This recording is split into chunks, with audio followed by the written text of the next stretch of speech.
I came to Cardiff to complete my education. I think maybe you've heard this story before, because as I was approaching the end of my degree, I applied for a job with a well-known high street retailer. I'm not going to tell you who it is, but it's someone, one of the shops. So Right. I was successful at the interview and offered a job, yeah, subject to me obtaining a national insurance number. So that should have been a formality. But when I went to the job center, I remember the guy there, he told me, like, Miss Kimiti, you know, jobs like this were not for people like you, and I should look for a work as a cleaner or in a care home. So, as a young person, still fairly new to this country, I didn't know how to object or complain. So, I left without my NI number and never got to start the career. So, since then, I was thinking, you know what? If I can support someone, when you see someone from Black Asian, they've got their passion, they've got their ambition, they can do it. If I can support them, why can't I? Why we don't see people? So I was thinking, no, no, no, no, I'm not gonna, I don't want anyone to go what I've gone through. I don't want anyone to be told like they're not good enough, because everyone they can be, you have to believe in your dreams. You don't let anyone tell you you're not good enough. You can't do this job. And for me, that's why I think the passion came from. And also, I've had support. Once I joined HMRC, I had support from managers, mentors, and I'm thinking, you know what? It's time for me to pay back.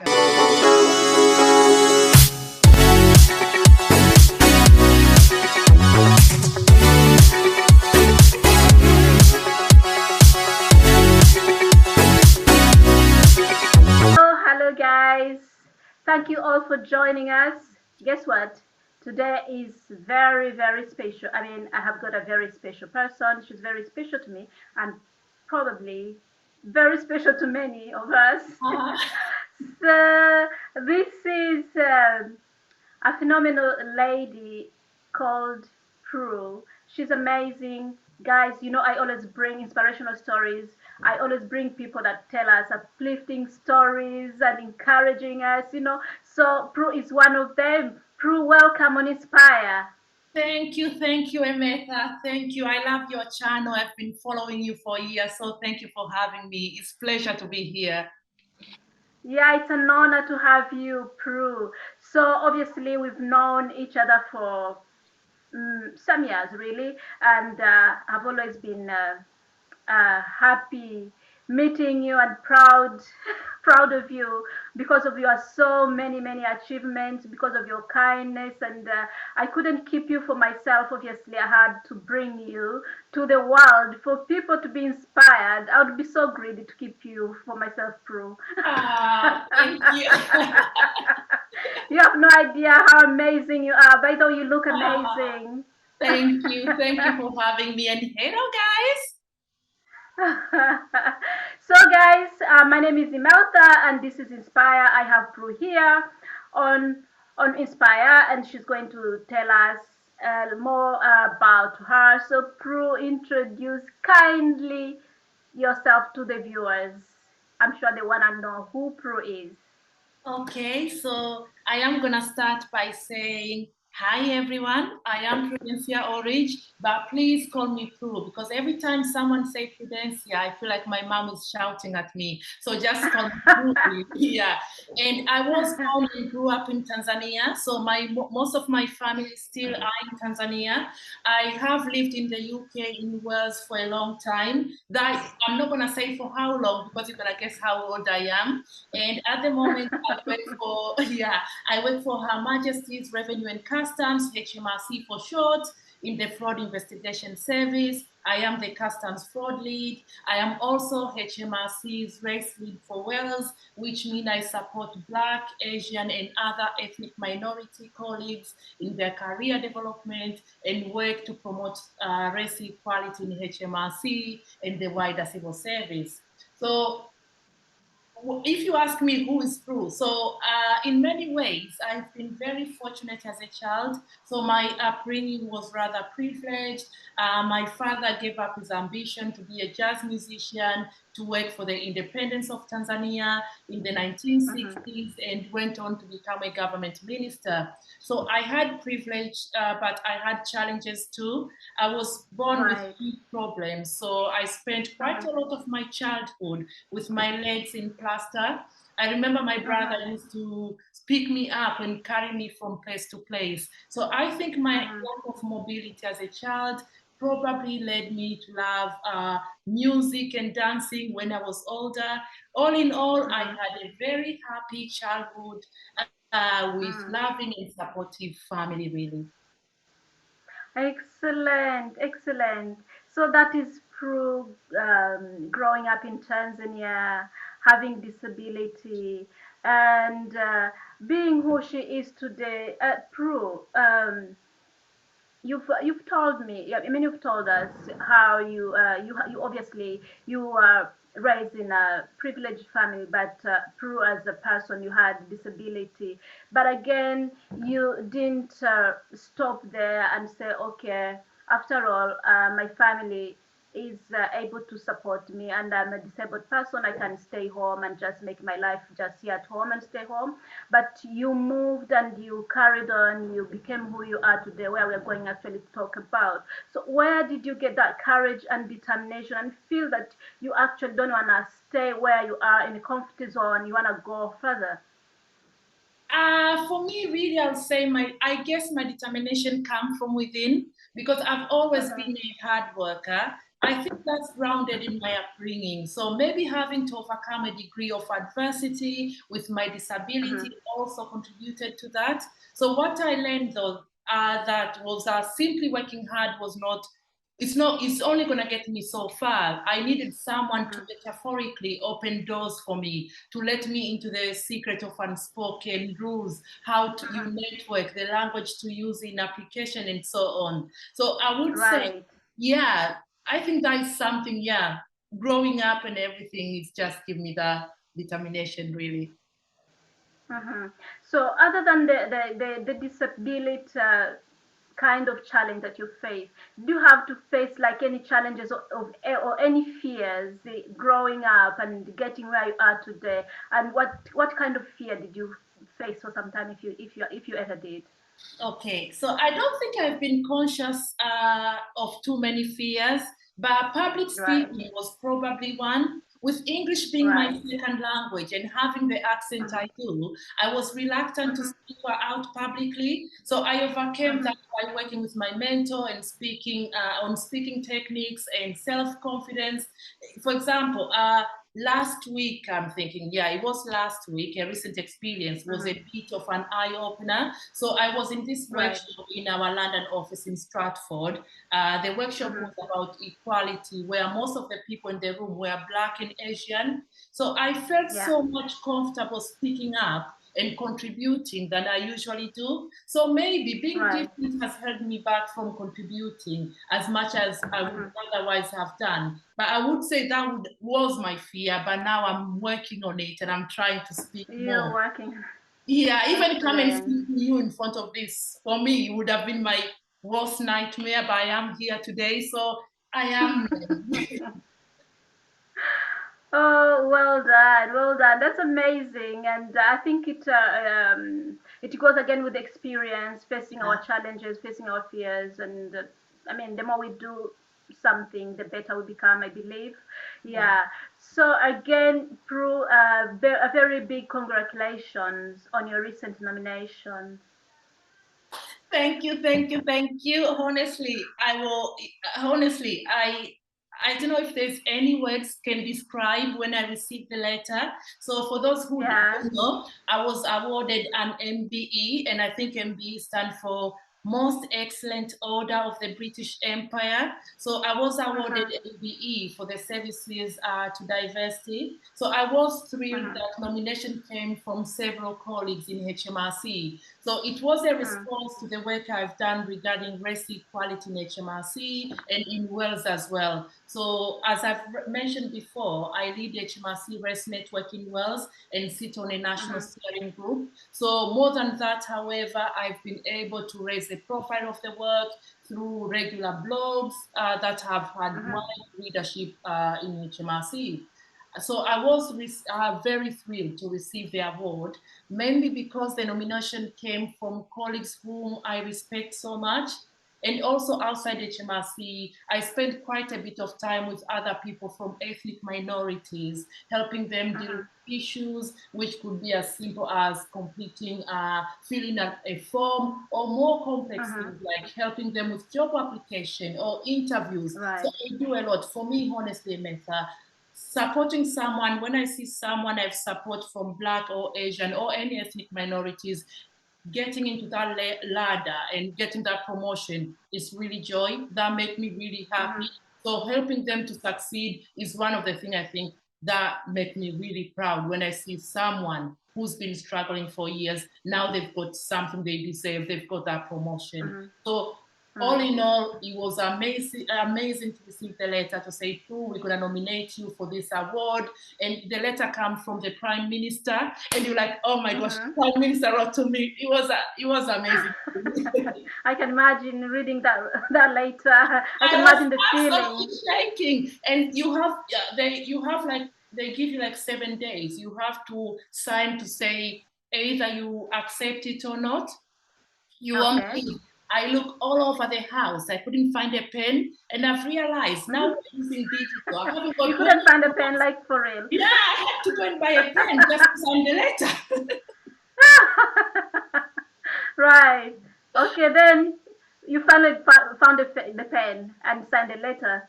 Yeah, so once you send it, so you receive the letter like 6 weeks before, and then once you receive that letter, they said once you sign to say you accepted it, you're not gonna hear anything. So the only time, and the biggest secret, you're not allowed to tell anyone, even your family, even you and Emertha, I couldn't say anything. My cousins, so it's the hardest secret I ever kept because I have to keep it as a secret. And every time you speak with someone, you just want to tell them the news, and you can't say it. So, no, you can't say it. I know, you have to wait for the announcement. So, and it was really special this year because the announcement was on the 2nd of June, where I was Jubilee. So I was waiting 10:30 on 2nd of June. That's where I could phone and tell the family. So it was the biggest. Once I said it, I was like, guys, don't tell me any secret this year. I've kept enough secret. I don't want someone to tell me anything anymore. That's hilarious. That's amazing. Again, I'm so proud of you. When I heard of that, I was like, oh my God, she deserves it. Definitely deserves it. But Prue, you have done a lot for Black ethnic minority. You, in your place of work, you've helped so many. How did you get that passion and that motivation to really feel like you wanna be there for others? For me, I think, I don't know if, I'm going to give you a little bit of the stories, yeah? So when I was 18 Yeah, I love years old, stories. yeah, I came to Cardiff to complete my education. I think maybe you've heard this story before, because as I was approaching the end of my degree, I applied for a job with a well-known high street retailer. I'm not going to tell you who it is, but it's one of the show. So I was successful at the interview and offered a job, yeah, subject to me obtaining a national insurance number. So that should have been a formality. But when I went to the job center, I remember the guy there, he told me like, Miss Kimiti, jobs like this were not for people like you, and I should look for a work as a cleaner or in a care home. So as a young person, still fairly new to this country, I didn't know how to object or complain. So I left without my NI number and never got to start that career. So since then, I was thinking, you know what? if I can support someone, when you see someone from Black Asian, they've got their passion, they've got their ambition, they can do it. If I can support them, why can't I? Why we don't see people? So I was thinking, no, I'm not gonna, I don't want anyone to go what I've gone through. I don't want anyone to be told like they're not good enough, because everyone they can be. You have to believe in your dreams. You don't let anyone tell you're not good enough. You can't do this job. And for me, that's why I think the passion came from. And also, I've had support. Once I joined HMRC, I had support from managers, mentors, and I'm thinking, you know what? It's time for me to pay back as well. That's a very touching story. I can imagine being denied something you deserve, you are capable of, but someone say it's not for it's not for people like you. Yeah, and luckily, so you tell us again your journey, where you are you are at the top leadership level, I would say, and the beginning, the journey of your career, getting to where you are. How did you like? Tell us a bit of that, milestone, step by step, if you can. Okay, we're gonna be here all day. I don't mind having you for a night. Thank you. No receiving that NI number, that was setback for me, but I did manage to find a work. So, and the NI number. So taking the advice I received at face value, I applied and obtained a job in a care home and was given my NI number with no questions. I gave up that job rather quickly and I applied for one I actually wanted. All I remember, I think I worked in a nursing home only for one day. I don't think even they paid me because the next day I couldn't go back. But I had my national insurance number. So yeah, I got a job working for a company that taught IT skills to small businesses. So I worked there for 4 years. At that time, I did voluntary work teaching IT to refugees so they could have skills necessary to get by. So I also worked part-time as a translator, interpreting for people who spoke only Swahili. So that was quite challenging as well because I was often called out to people who were in distress or in stressful situations. So I saw inside of many hospitals, police stations, courtrooms. So while I was still working on that IT company, I decided, you know what? There can be an easier way to earn extra money, and I took a fixed term appointment in HMRC as admin assistant. So that was back in 2005. So I worked evenings on tax credit team doing admin work. So my main job really was sending out the post. You know those brown envelopes people hate? Those are that's my job, So I will remember, sticking down the envelopes. I became quite an artist, finding new ways to weight the edge of the envelopes. So the plan was just to do that for 6 months and then move into something else. However, after 6 months, I was offered a promotion to admin officer. So still on tax credit, although we later moved on to do other work. So after a little while doing that, I was promoted again to band O, which is officer level. Initially as a technical officer, then later on I moved to become a team leader, which was my first venture into management.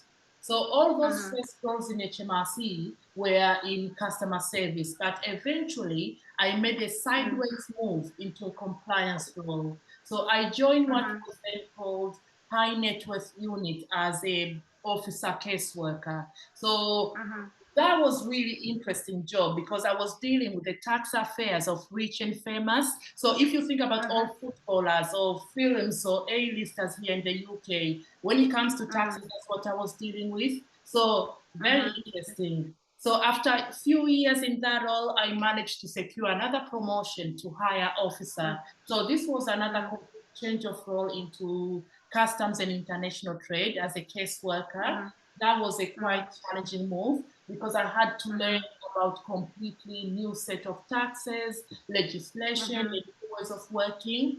So after a while, unfortunately, my manager became ill and was absent for some time. So I was temporarily promoted to fill his role while he recovered.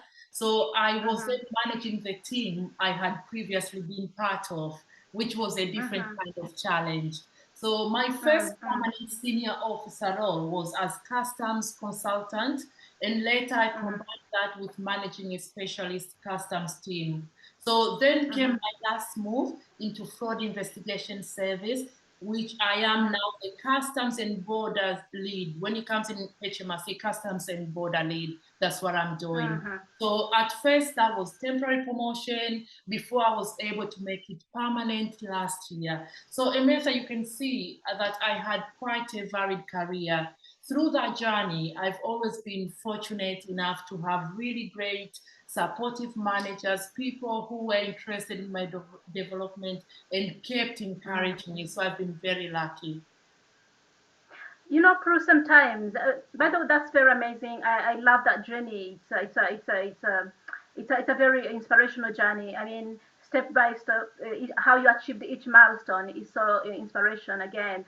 But sometimes we put limitations to ourselves, or the world put limitations to us, saying that black ethnic minorities they can't go that far.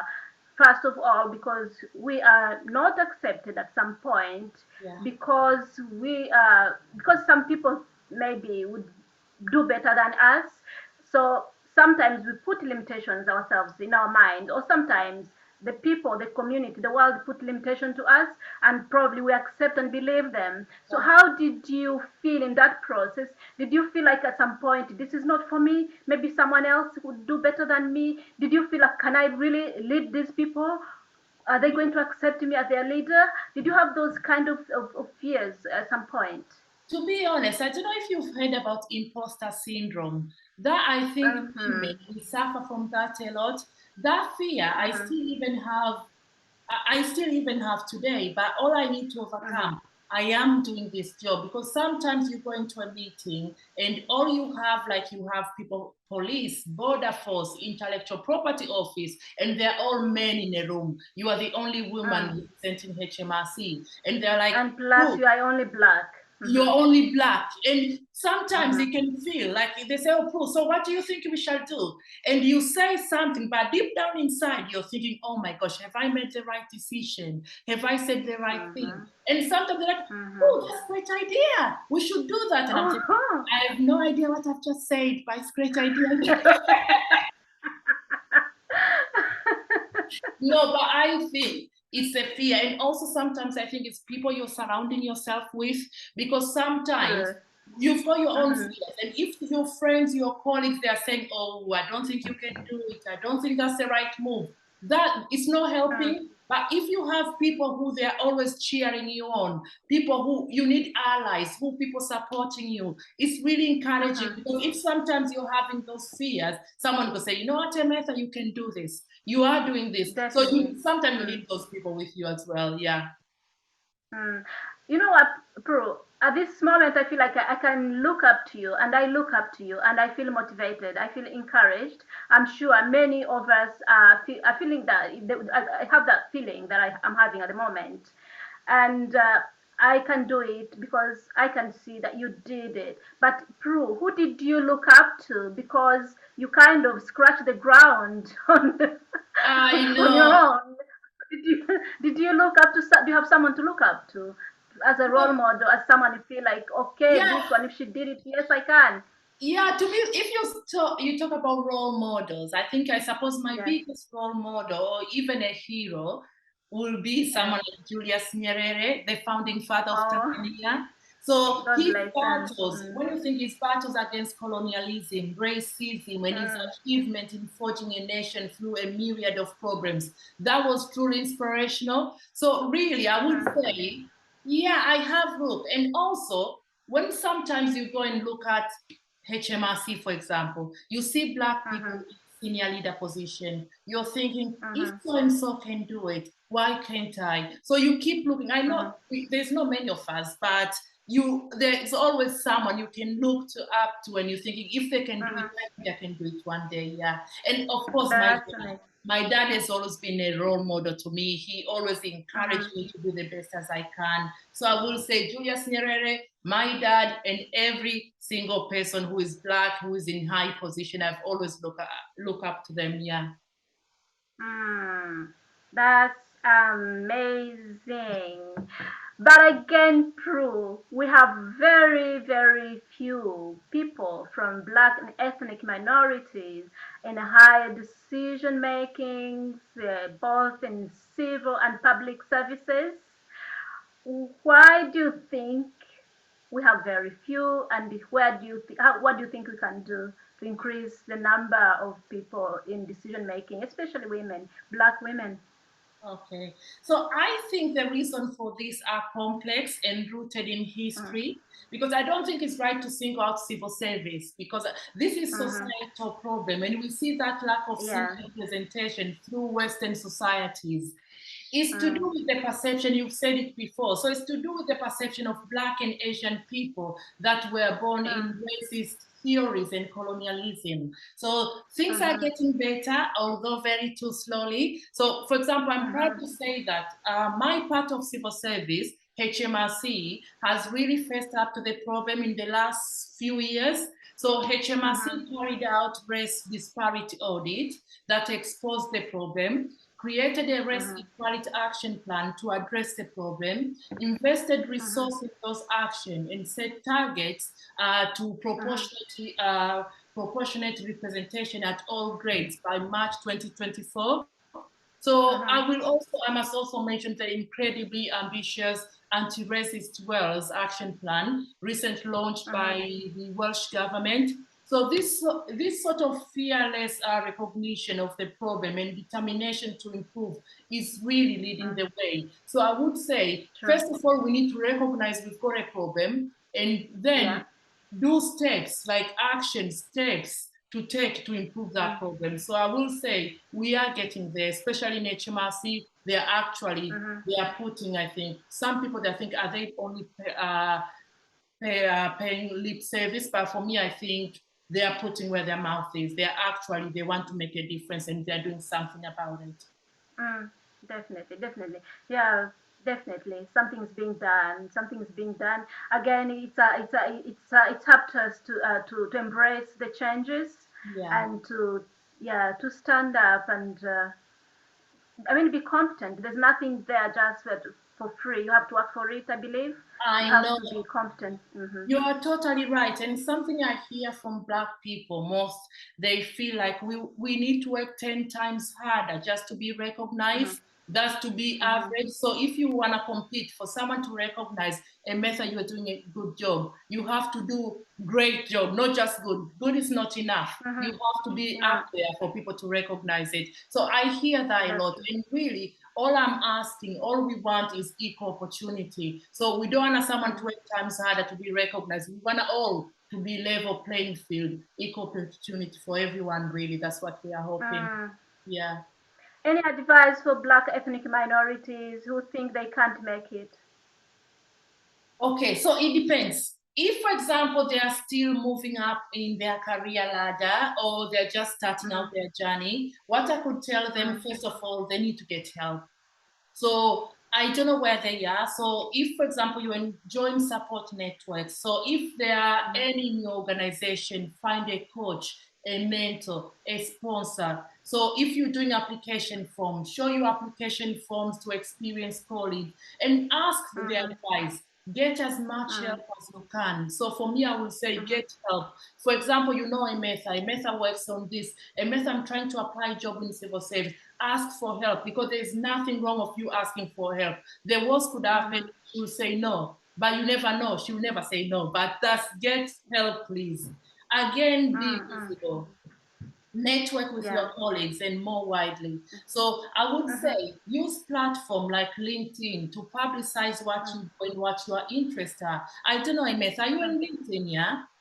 I am, yes. Yeah. So what are you posting in LinkedIn? Are you posting about the work you're doing? Because if you want to publicize yourself, because sometimes, yes, it's fine going and press a like and posting about jobs. But for me to Mm. recognize a method you're doing Inspire with a method, make sure you post on LinkedIn as well. So you publicize yourself, be visible. People Mm-hmm. have to know Yeah. what you're doing. So you being visible. Again, be Mm-hmm. proactive about your career. So make things happen. For example, if you're in a job now, look for sideways move to develop your skills, not just promotion. Because sometimes all we are looking is promotion, but sometimes go for sideways moves. And if, for example, you're in a job and your employer is offering like development programs, use them. Because if you're not proactive about your career, nobody will. So please make it happen, because nobody will do for you. You're looking for a job, go and ask. There's no harm of asking. You're looking for a coach, approach people and says, I'm looking for a mentor, I'm looking for someone to coach me on this. Approach people. So be proactive about your career. And again, push yourself. Step outside your comfort zone and take on new challenges, even if they are a bit scary. Because as I say, public speaking is something which I don't really enjoy. And even doing an interview like this I'm doing today, that is me pushing myself. I don't know if I will watch this video, but I am pushing myself here. You are doing amazing, and you've always been doing amazing. Yeah, but that's the only thing. You push outside your comfort zone, because you can't just keep doing minimum and expect to have a result. You have to push yourself outside your comfort zone. And also, as I say, pushing yourself, you need to surround yourself with colleagues, which they will push you as well. Because sometimes, if I don't want to do something, Emertha will be calling me, Prue, you gotta do this. Prue, you have to do it. So sometimes maybe you're not pushing yourself, but you've got colleagues, friends who they are pushing you as well. So you need to push yourself and surround yourself with positive people, people who they're gonna push you, people who you can look up and say, you know what, I wanna be like them. Surround yourself with those people. And finally, please keep going no matter what. Resilience is essential. There will be lots of disappointments on your journey and times when you wonder whether it's worth it. Yes, it is. Please keep trying. So it doesn't mean you apply for one job, you don't get it, you don't apply anymore. No, keep applying, because you might apply 10, you don't know. The 12th job, that's when you're going to get where you are. So no matter what, please, please, please keep going. And you could see, for example, most of my experience in civil service are in the civil service. And I've had a good career so far, although I have had every one of those tips to help me progress. Yeah. So if anyone is watching this and is interested in joining civil service, you need to be aware of the recruitment process. Is quite different to what you will come across in the private sector. So the way we are recruiting is based on what is known as success profiles. So there's lots of information online, but I would recommend that you speak to an existing civil servant for advice. I'm not saying me, yes, you can get my contact from Emertha, but if you want to join civil service, I'm really happy to speak to you and give you tips how you can do it. But all too often, application from clearly qualified external candidates fail because they have not understood the process. I'm doing a lot of interview, I'm checking a lot of applications. Straight away, you can tell this is external person. They've got the qualification, they've got the, you can see they've got it, but the way they're doing the examples or the way they're doing their competencies is not what we're doing in civil servants. So for me, those are my tips. But what about when you achieve your ambition? So maybe you are Black person in a senior executive position. So when you achieve an achievement in your life, or when you succeed in life, please celebrate. That's fine. It's happy to celebrate and be happy, but also acknowledge that you didn't do it alone, because nobody does. I haven't been here without support. I've always had support.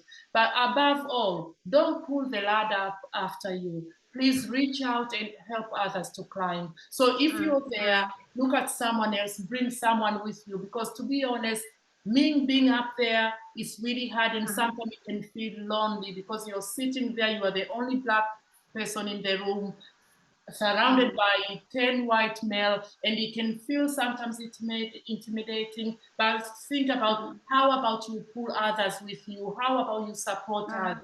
So please reach out and help others climb. Oh, Prue, that's so touching.